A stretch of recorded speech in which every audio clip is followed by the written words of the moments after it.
Tha asigi kuntaret ki numidang pung nipan aduwaida Sekmai Police Station ge manung channa leiba Awang Leikinthabi da mathou pangthokliba BDF Singdagi Nongmei Amasung Nongmei Maru Sing Namphuda Munkhibagi Thouong adu All Manipur BDF Employees Welfare Association Central Committee Manipur Condemn Tourakli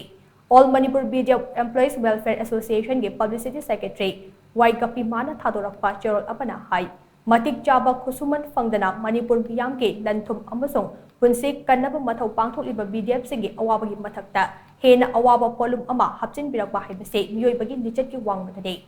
mayuk naba lanfamda thokpa thaudok oiramnabade BDF singna karisu khalam loidabane masigi ona tainabada BDF masing yamdabagi khudong chaban lawduna chathakiba thawong adu BDF singna tarai lawde BDF singbu awafamda tanaba sinba thawong athubada